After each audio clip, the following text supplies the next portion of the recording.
Your Steve Jones Show podcast is loading now. The Steve Jones Show podcast is sponsored by Sunbury Motors, North 4th Street in Sunbury, and Sunbury Motors Kia, routes 11 and 15 in Hummel's Wharf.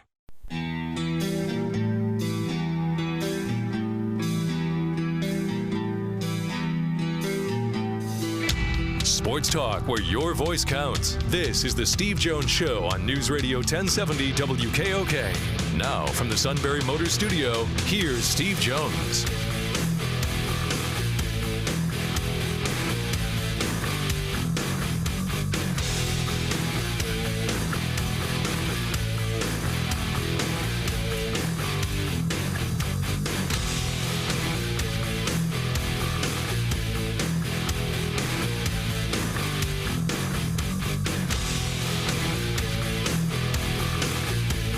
Good afternoon, everybody. It is the Steve Jones Show on a Tuesday afternoon. News Radio 1070 WKOK. Matt Catrillo here with you, filling in for Sean Carey once again. Sean will be back on the show later this week. No show tomorrow afternoon, Steve, as we got the Phillies, and we have a packed show today once again. Yeah, we do have a packed show. Reid Forgrave, CBS Sports, is going to join us. We'll have on the show today Dieter Kurtenbach, San Jose Mercury News on the NBA Finals. Neal Coolong on the show today. And we're also going to have a writer on today from MLive.com on the Juwan Howard hiring at Michigan. Also, Kevin Warren is now the new commissioner. Well, he'll become the commissioner of the Big Ten on January 1st. Jim Delaney was going to originally step aside June 30th of next year. It'll now be January 1st. Kevin Warren, who's been the chief operating officer of the Minnesota Vikings for the past 14 seasons, and had a lot to do with how the funding the Vikings were able to get to build their dome stadium that just hosted the Super Bowl and the Final Four. The Eagles, of course, have a fondness for it there. That's where they won their Super Bowl. He had a lot to do with the funding for that, to make that happen in Minneapolis. He is going to take over as the Big Ten commissioner January 1. He will officially join the Big Ten and leave the Vikings September 16th. So we have a lot of news going on there, which we'll get into in a bit. And the NBA Finals we'll talk about. And the Phillies will play the Padres tonight. And then the Phillies play the Padres tomorrow afternoon. So there's no show tomorrow. Stop with the applause. Okay, put the hands back on the wheel there on Route 15. Okay, it's a busy road. Okay, don't applaud that there's no show tomorrow. Come on. Hey, Matt, that stuff bothers me. Clearly. I mean, it's like, it just bothers me. It just does. I mean, there's no show tomorrow. Yeah, okay, great. It's like, it's good. We want the suit. All right. What? Spoken out of the mouth of Suit Light. All right, so a little prejudice there, I think. That's what I think. But that's what's been going on, and we're going to talk to Reid Forgrave of CBS Sports in just a few moments. I think we have 10 minutes with him today, Matt. Sounds about right. We do. Yeah, he's got to be out by a little bit before 3:30, so we'll have about 10 minutes today. Yeah, well, about 10 minutes with him, and then more with Dieter Kurtenbach. I can tell you our conversations with Dieter are always animated, as are the conversations with Neal Coolong. There's a lot to talk about with the NFL. Do you cut back on preseason games? Do you go to an 18-game schedule? Do you add one more team to the playoffs? We'll talk about that with him coming up as well. All right, we'll take a break. Reid Forgrave, CBS Sports, in just a few moments as we continue on News Radio 1070 WKOK, brought to you by Sunbury Motors.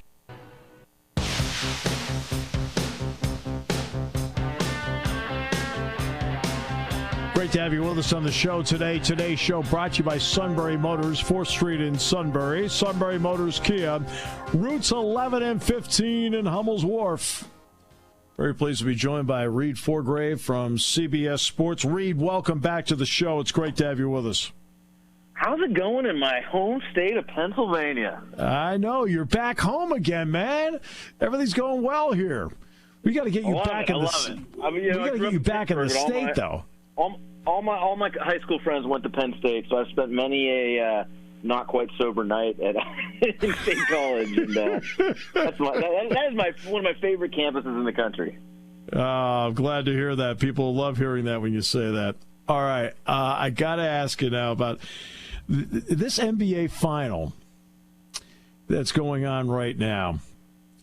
For some odd reason, it's only a personal opinion, so, I mean, if you have a different opinion, please just say so right away. But so far, it feels like it's regular season games in February and not an NBA final, at least so far, to me. Really?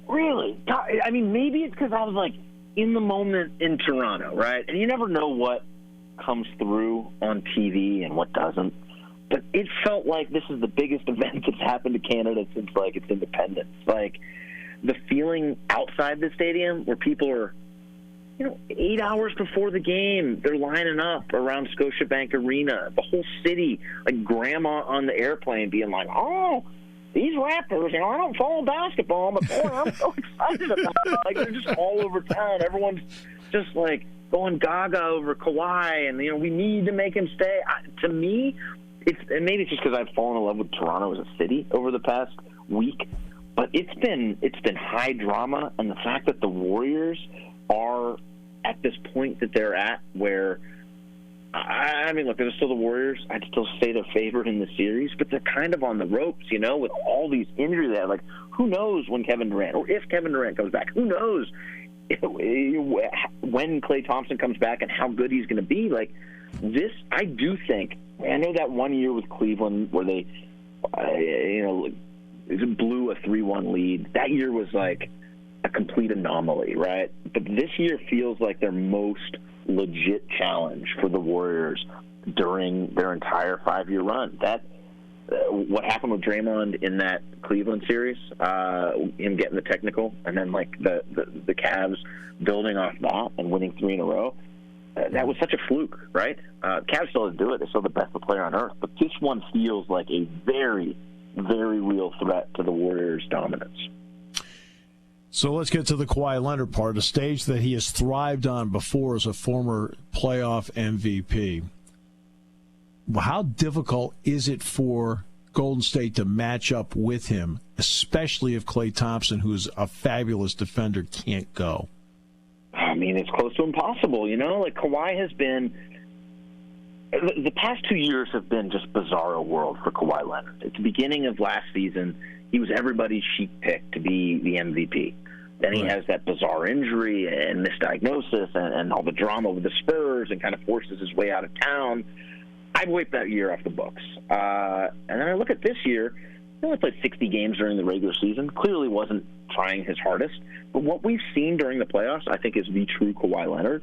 And how can you look at these playoffs and say anything other than, at the very least, Kawhi Leonard needs to be in the conversation as the best basketball player on earth, if not anointed the best basketball player. He's been amazing.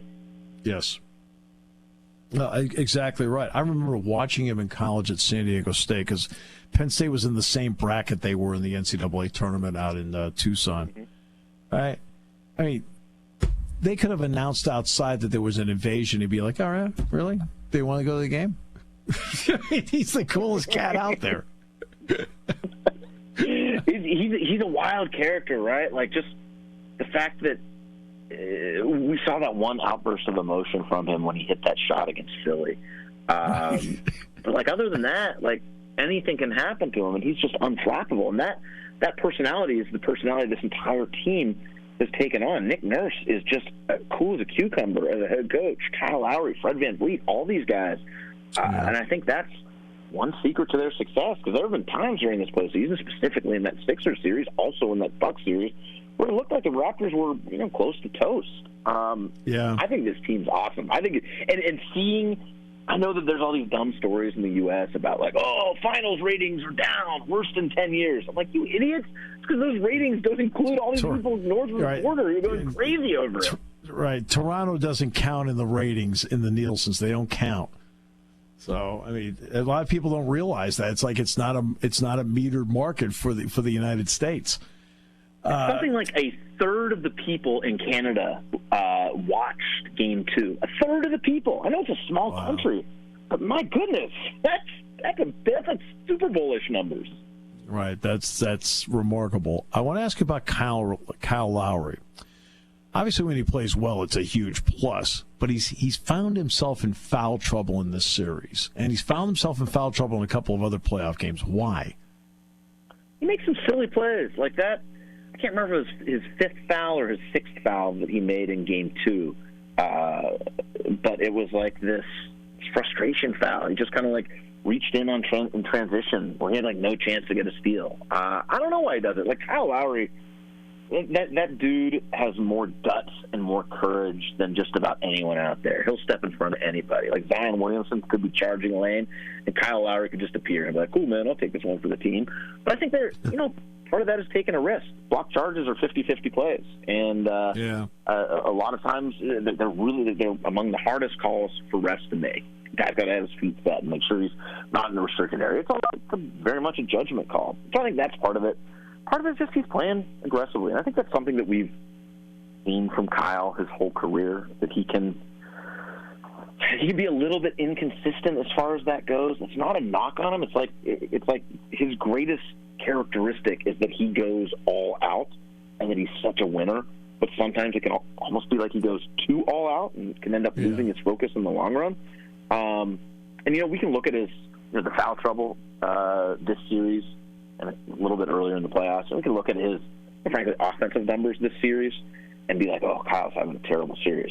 But I don't think the straight box scores ever tell you the true contribution of someone like Kyle Lowry. Like the dude, if there was a stat for winning plays, he'd be in the top 5 in the NBA every single year. In fact, he has taken 16 charges in the playoffs so far. That's number one by a wide margin. Insane, man. It's insane. Yeah, isn't it? I love it. Yeah, it is. Yeah. In the Milwaukee series, Toronto brilliantly built a wall in the lane, and Giannis could not penetrate the wall. Or he couldn't finish effectively because of it. Defensively, it's a different challenge with Golden State. Why has Toronto been effective defensively against Golden State? Yeah, effective except in that third quarter. The 18-0 run, yeah. Yeah, exactly. If we're being honest, part of it is because the Warriors haven't been whole yet, and we'll see if with a healthy Kevin Durant and a healthy Klay Thompson, can the Raptors, on the final stage, can they actually do what they've done against the Warriors? I tend to doubt it, and I tend to doubt the Raptors have that much of a chance to win this series if those guys come back perfectly healthy. But I think the chance of them coming back perfectly healthy probably isn't that great. I think part of it is just like this. They've kept the Warriors mostly out of transition.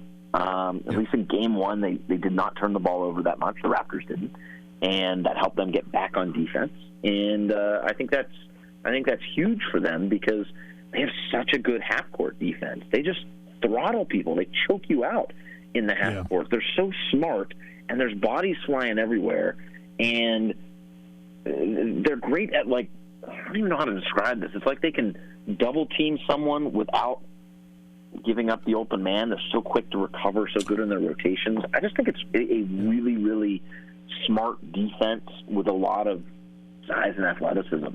But Marc Gasol, he's the smartest defender on the planet. Yeah. And he's the quarterback of that defense. I feel like they're playing a version of Virginia's pack line defense, where they can recover and come back out. Right. I love that. That's actually a great analogy that I might steal from you and use. Steal it, go for it, and take full credit. I know I only have time probably for one more question with you. It's going to be about Draymond Green. Throughout the playoffs, Game 1 aside, but throughout the playoffs, have you seen a maturity in Draymond Green's approach and also how he sees the floor? I mean, absolutely. I think you can stretch that, further back than just the playoffs. I think the fact that he put himself on this crash diet in the middle of winter and lost 20 or 25 pounds is the reason that he's been an elite player these playoffs. I know the box scores with Draymond are always weird as well, just like with Kyle Lowry, but like he's been awesome defensively, and he's been kind of the fulcrum of that offense. So I think it kind of starts with that. And then, the second part is, like, Draymond's always going to be an emotional player. Someone asked him the other day if he'd ever be like Kawhi Leonard, right? And he's like, no. He's like, what are you talking about? That's part of his greatness, is that he plays with emotion and with fury. And sometimes when that emotion and fury isn't there, like it wasn't at the beginning of Game 1, the Warriors can follow, and they can just be kind of an emotionless team that lacks its heart. So Draymond, I think, has to keep some of that sort of the kind of craziness, I guess. But the dude he's always been such a high IQ basketball player. I think he's one of the smartest players in the entire game, on court and off, by the way. I think he's brilliant. I think he's a genius.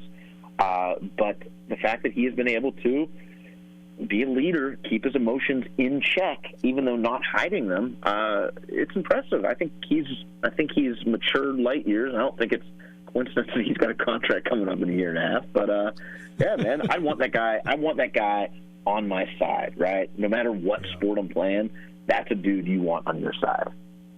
No question. Hey, we're glad you're on our side today. Appreciate it so much to have you. Always great talking with you, Reid. All right, enjoyed it. Talk to you soon.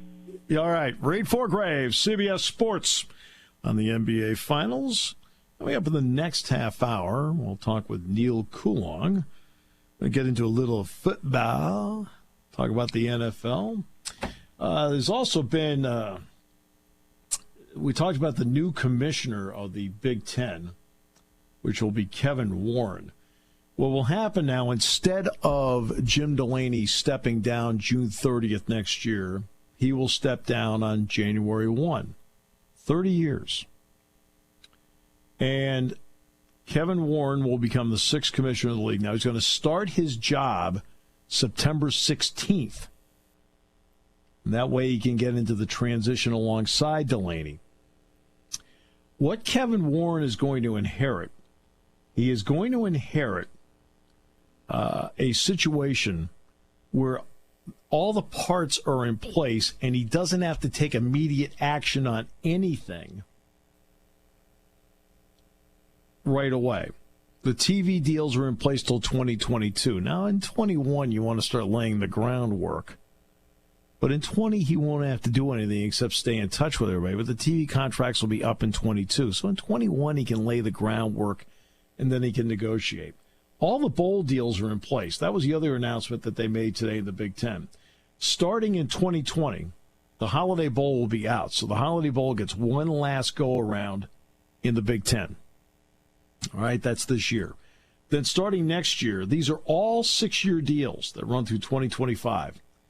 The Rose Bowl already ran through 25. The Orange Bowl already ran through 25, so those are already done. The Citrus Bowl, Outback Bowl, Las Vegas Bowl, Music City Bowl, okay, the Cheez-It Bowl, the Red Box Bowl, and the Quick Lane Bowl all go out to 2025. The Pinstripe Bowl is going to run out in 21. They extended that to 2025, and the Las Vegas Bowl and the Belk Bowl will be 2 new bowls for the Big Ten to be involved in Charlotte for the Belk Bowl and the Las Vegas Bowl, voila, in Las Vegas at the brand new Raiders Stadium. They'll all run through 2025 as well. So Kevin Warren's going to inherit a situation where the TV deals are in place and the bowl deals are in place, and he can transition into the job, and then the heavy lifting can really start at that point. He's also inheriting a job where right now each school reportedly got $54 million last year from all their deals. Neal Coolong next half hour as we continue on News Radio 1070 WKOK. Taking your calls at 800-795-9565. This is the Steve Jones Show on News Radio 1070 WKOK. Now from the Sunbury Motors Studio, here's Steve Jones. Sunbury Motors, 4th Street in Sunbury. Sunbury Motors Kia, routes 11 and 15 in Hummel's Wharf. In a few moments, Neal Coolong will talk about the NFL. Next half hour, Dieter Kurtenbach from the San Jose Mercury News. Kevin Franzen on the Phillies in the final half hour. So big show today, very busy. With that, we bring in Neal Coolong. Last week we hung up on him. That's never going to happen again. We got him the first time through. Neal, welcome. It's good to be here. First connection, first time. This is good. Long-time listener, first-time caller. What do you think about that? I always ask radio people that. What's your reaction to people that call in with that? It's neat that they felt compelled to call, unless they think I'm stupid. I hate what you said. I'm calling in first time. Oh, look, my son always has this running joke. He says, long time Boston radio, long time listener, first time caller. Brady, best ever? Really? That's why you called? Fitzy from Revere. Just want to know what your thoughts on Brady are. I'm calling from Somerville. When's Bobby's birthday? All right. Roger Goodell says 4 preseason games not necessary. That's, of course, unless you have the season ticket package. This is not an unusual thing. It has come up before. So let's start with a couple things. What do you think, idealistically, Neal, would be the proper number of preseason games where you feel like when you're done with it, you're ready to start playing games? I think it really depends on how teams approach their preseason. I mean, there are some, and that's almost kind of a year-to-year thing. There are some teams that want to get legitimate reps and looks at guys that could make their roster, that might make their roster, that might be a practice squad kind of guy. There are those kinds of tryouts in games. And I'm not saying that they necessarily need to have 4, but I'm also saying they don't necessarily need to have 2. We don't know what the exact amount is. Right. And I think that's going to change. I think the issue that Goodell and company really want to examine is how much they're charging for those preseason games. That's my point. That's the issue from the fans' perspective more than anything. I think they'd sell out if they went for $5 a seat. Mm-hmm. They get a lot more people in to look at it. From the players' perspective, obviously, this is a much different conversation than it is for the owners or for the fans. Should they be out there playing? I'm talking about the star players, guys that don't necessarily need to be out there. They're risking injury. We'll see 1 or 2 season-ending injuries in the preseason. We always do. It's unfortunate that happens. I'm of the belief that same injury could happen in training camp just as easily as it can in the preseason game itself. You can't avoid the risk of the game. Something's going to happen. So right. to whatever degree they can collectively bargain what that right amount is, I think the owners are up for, as long as they're receiving whatever compensation that they're used to getting with that. In other words, this is a huge bargaining chip for the league. They're willing to take a look at the amount of preseason games they have to play if the players are willing to deal on something else. And the obvious thing is, well, why don't we make it an 18-game season? That's my next question. I'm not necessarily in favor of that either. I think, though, from the owner's perspective, the topic itself, if Goodell is saying we're willing to play ball when it comes to lowering the amount of preseason games, that's kind of a divide and conquer move, because the majority of the union are made up of guys that might need a couple extra looks. So more preseason games helps them out, if not for the team that they're currently on, and another team that might be watching film looking for another receiver that's going to get cut. Those types of players might need more exposure, but clearly they don't have the voice in the union that the right. top-level players do. They're the ones who are bringing in the money that pays the guys that make these decisions. So for me, I think it's more political than anything else. I don't think the owners care, because the one thing that the players aren't going to be able to control is how much they're charging for preseason games anyway. So I don't think it makes much of a difference to them. If they get 2 more regular season games, I don't think the owners would mind a whole lot. I don't think that's good for the game. I certainly don't think it's good for the players, but Goodell gets to walk out of there thinking that he's progressive and trying to make a stand in favor of wear and tear on the players' bodies by taking away 2 preseason games, even as silly as that is. How valuable are scrimmages versus preseason games? When they have those scrimmages, like, for example, the Steelers will scrimmage the Redskins. What's the value to you of a scrimmage, controlled scrimmage, versus a preseason game? I think it's a really interesting question. It's one that you don't get a real answer to, because there are a lot of coaches, a lot of, not the players as much, but a lot of coaches, even the lower level guys, the scouts will say it a lot too, they like the controlled environment. They like being able to work on situational stuff with a level of competition that they're not going to get banging heads against the same guys every single day.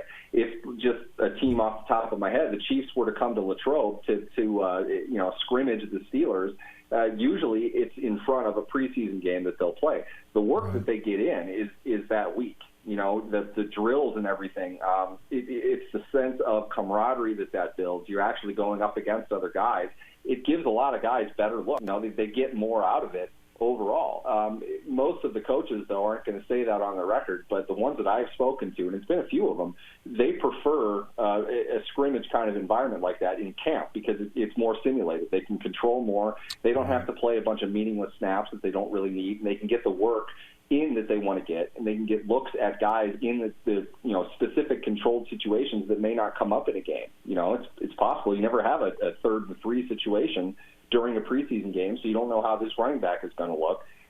You're able to do 7 or 8 reps in a row of that kind of a situation against another NFL caliber team, or at least against guys that are also competing for spots, and you get basically the intensity of a game without all the fanfare that comes with it. It leads into a game that ultimately doesn't matter. But for me, I think this is never going to happen, I'm sure.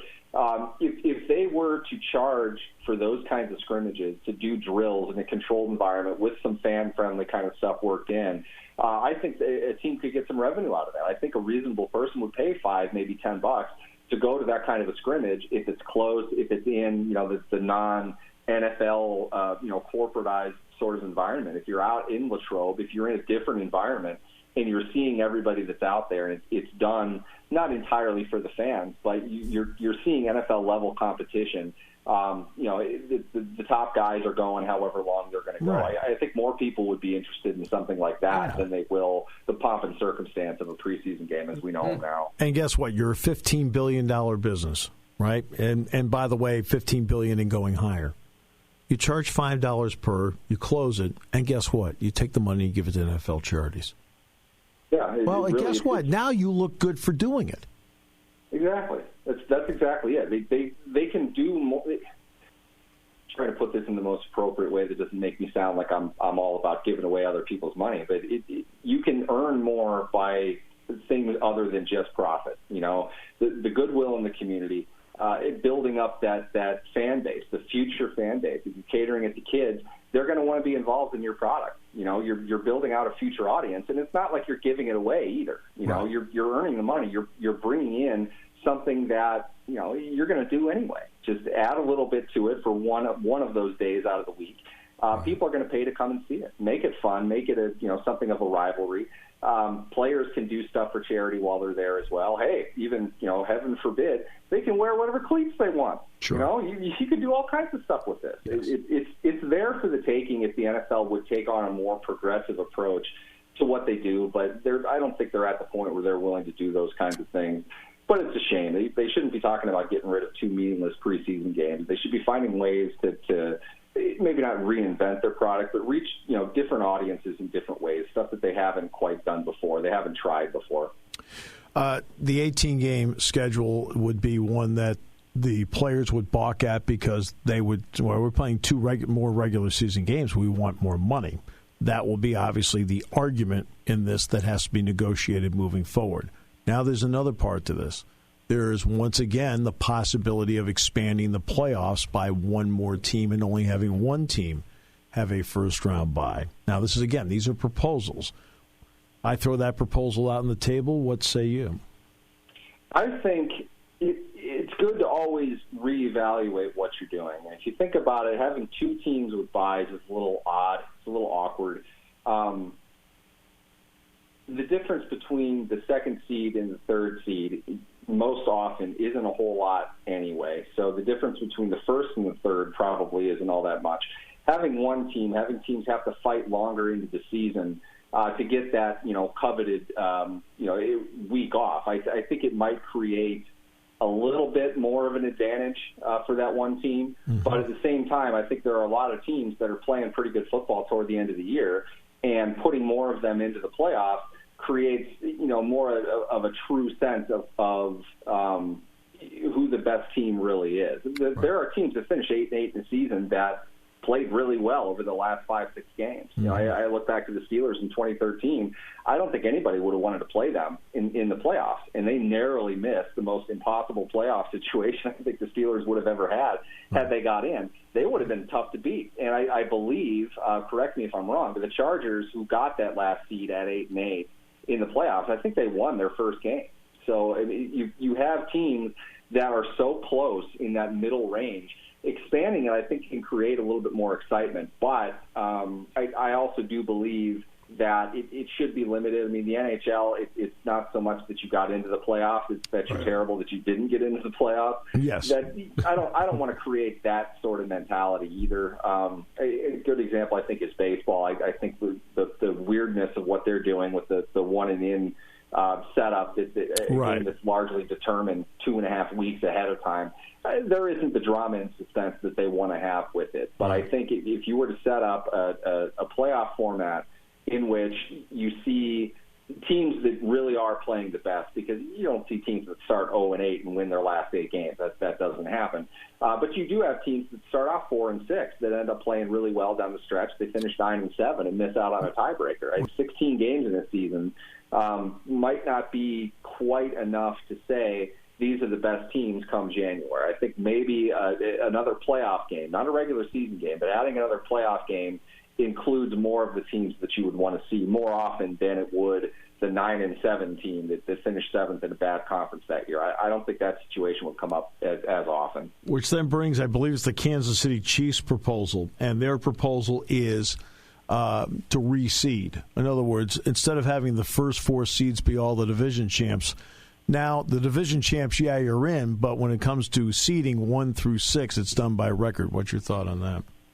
I don't really see an advantage either way. I like the idea of putting the weight into the division, which is what the NFL really wanted to do when it expanded and then equaled out as well as they could, at least geographically, all the divisions, and then had them all have 4 teams and mandate that they all play each divisional opponent twice in a year. I think the purpose for that is to enhance the rivalry aspect of the NFL, which is really regular season playoff games. You know, needless to say, Steelers versus Ravens, maybe not as hot today as it was, but back in the day, that was bigger than a playoff game. You know, those were nasty rivalry games that determined the playoffs in many ways in the AFC. They want to hang on to that as much as they can to have those built-in, playoff level kinds of matchups, especially toward the end of the season. I think keeping the division the priority, to me, I think that makes more sense. I don't think it's really all that valid to say that it's going to be often where a team that goes, there's going to be the first place team in the division goes 15-1, the second place team goes 13-3. So the 13-3 team has to go play on the road in the first round of the playoffs. I don't think that's really all that common. I don't think it's all that big of a deal. Right. Most teams that make the playoffs are pretty good, and usually the division winner is better than most of the, than at least one of the wild card teams. Mm-hmm. Reseeding it, I don't think solves anything. I don't think it really changes much. I don't really see it as being that big of a problem, I guess, overall. I can see it from the Chiefs' perspective. You've had a lot of power in the AFC West lately. I can understand where they're coming from, but over the long haul, I don't think it really matters. I would just keep for me, I would rather just the divisions be the kingpin of the whole season. Well, it's the first week of June, and we had a lot to talk about. Appreciate it so much. Great to, as always, my friend. Definitely. Thanks for having me.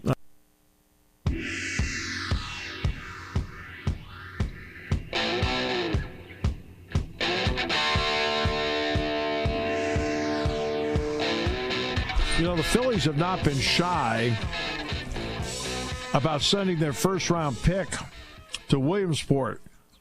And guess what? The door might be open for them to do it again, because their first-round pick is out of UNLV. And he is a shortstop that, actually might continue to play shortstop, which I find to be very interesting. I mean, he got a good arm, He can play other positions in the infield. Saw some limited time last summer in the Cape Cod League. The only question I would have about the Phillies' first-round pick, and for those who are not sure, it's Bryson Stott from UNLV. Look, he's left-handed, great. Back control, got it. I know the Phillies love his approach to the plate. The question is, okay, and you want to talk about a guy that has a great arm. He's got a great arm, and he's very athletic. So I think that the door could be open to him playing second base or third down the road. Oh, but guess what? I think down the road he may still be a shortstop. Here's the only question I have about him, other than the usual, adjusting to new levels. When you play in the Mountain West Conference, guess what happens to the baseball when you hit it? It flies. And you're just not sure whether whatever power he showed at UNLV, we just won't know how it translates until we start seeing him in the minor leagues. Was he the beneficiary of Mountain West thin air, which is the story of the Mountain West Conference? Or is he the beneficiary of the fact that he's got a really good swing, and guess what? It translates no matter where you're playing. That'll be the question.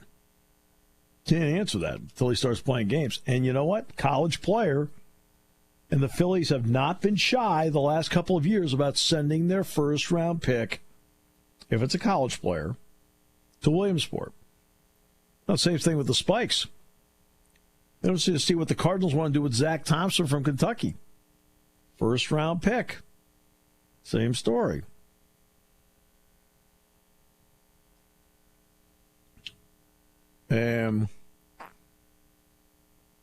Lefty out of Kentucky. He also pitched in the Cape Cod League last summer. 6'3", 4-pitch guy, changeup, throws slider, curveball, fastball. He has not had injuries at Kentucky, but he had injuries earlier in his career, including a shoulder trouble in high school. In fact, I believe the Rays drafted him in 2016. He failed the physical. Well, it's not going to happen now, but could he possibly, as a first-round pick, be in the New York Penn League in State College? But Stott, the Phillies have to make a decision, signing him. Then once they sign him, again, they have not been shy about sending their first-round pick to Williamsport. Just brought that up from the draft. That would be an interesting point to make, especially locally. You got to take the draft stuff. So, we can talk about the draft pick of Stott there, just as a future player. Now you got to localize it. Well, maybe it means something for us here in our area. We might see him.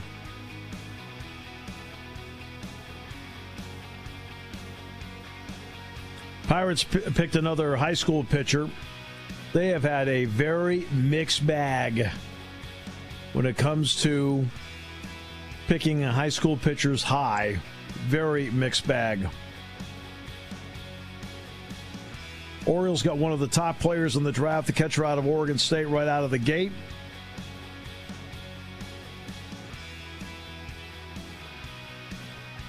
And the draft is flying along now. The draft is through round 5.